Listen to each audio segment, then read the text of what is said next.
selamat bertemu kembali melalui channel Agus Berbagi. Kesempatan ini kita akan melanjutkan pembelajaran kita tentang struktur morfologi pada daun.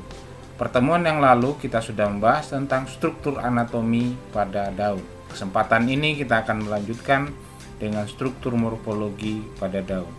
Struktur morfologi ini artinya bagian-bagian yang tampak dari luar dari daun tumbuhan. Pada pertemuan yang lalu yang kita cermati adalah bagian-bagian atau lapisan-lapisan yang terdapat pada tumbuhan, yaitu lapisan-lapisan dalam. Kesempatan ini kita akan melihat struktur morfologi, dan dalam hal ini yang kita akan lihat adalah bentuk pertulangan pada daun. Melalui bentuk pertulangan pada daun, kita mampu mengidentifikasi jenis tumbuhan, apakah tumbuhan itu termasuk tumbuhan monokotil atau tumbuhan dikotil. Nah, baik, kita lihat seperti ini. Sistem pertulangan tulang daun ini ada tulang daun utama, kemudian ini tulang daunnya seperti ini. Kalau kita amati ternyata bentuknya menyirip seperti sirip ikan. Bentuknya sirip ikan ini, ada sirip bawah di bawah. Maka pola pertulangan daun ini disebut dengan istilah menyirip. Bentuk tulang daun yang menyirip. Dan bentuk tulang daun yang menyirip ini umumnya ditemukan atau terdapat pada tumbuhan dikotil. Berarti kalau kita sudah menemukan tumbuhan, melihat tumbuhan, lalu kita sudah mengamati sistem pertulangan daunnya, dan ketika dia menyirip, tidak usah ragu-ragu itu menentukan bahwa ini adalah termasuk tumbuhan dikotil. Jadi bentuk tulang daun pada tumbuhan dikotil yang pertama adalah menyirip. Nah, kalau kita gambarkan seperti ini lebih jelas. Istilah sirip ini kan ada pada ikan, lalu ini kita kreasikan pada daun mangga ini yang bentuk siripnya, maka ini yang bentuk pertulangannya ini yang disebut dengan bentuk tulang daun menyirip. Ini semua menyirip seperti sirip ikan. Jadi sekali lagi dari bentuk pertulangan daunnya kita sudah bisa mengidentifikasi suatu tumbuhan, apakah dia termasuk dikotil atau monokotil. Dan kalau sistem pertulangan daunnya itu menyirip seperti ini, maka itu termasuk golongan tumbuhan monokotil, dikotil, maaf. Kalau dia menyirip, tumbuhan dikotil. Nah, selanjutnya kita lihat, ini juga contoh daun menyirip.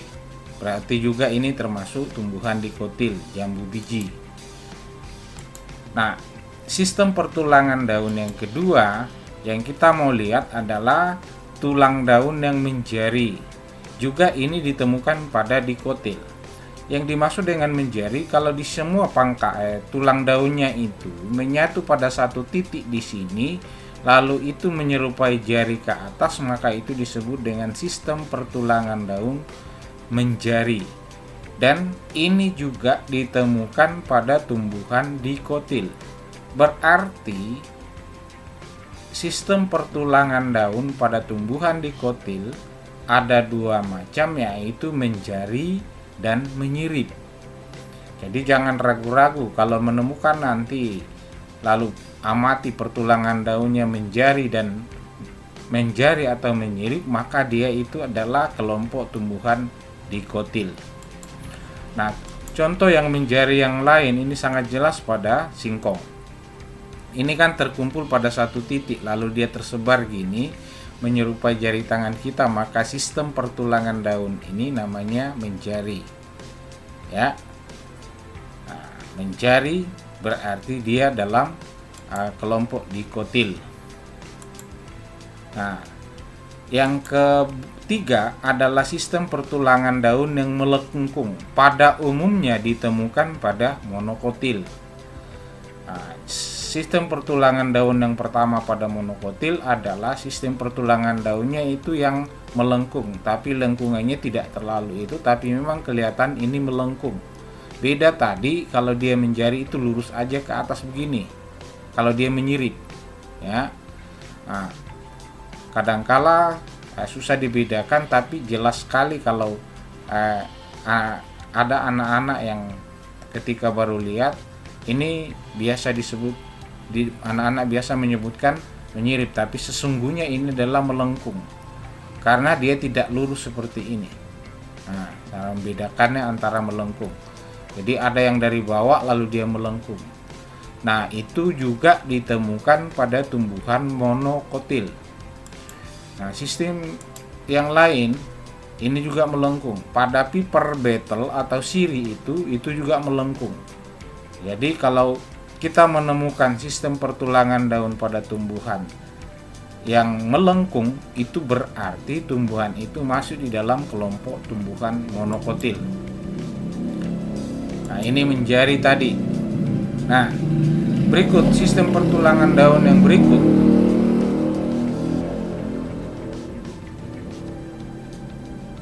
Sistem pertulangan daun yang berikut adalah sejajar, juga ditemukan pada monokotil. Yang sejajar ini misalnya pada rumput-rumputan, ini rumput tebu, kemudian ini rumput-rumput yang ditanam ini makanan ternak. Ini model sistem pertulangan daunnya itu adalah sejajar, dia panjang.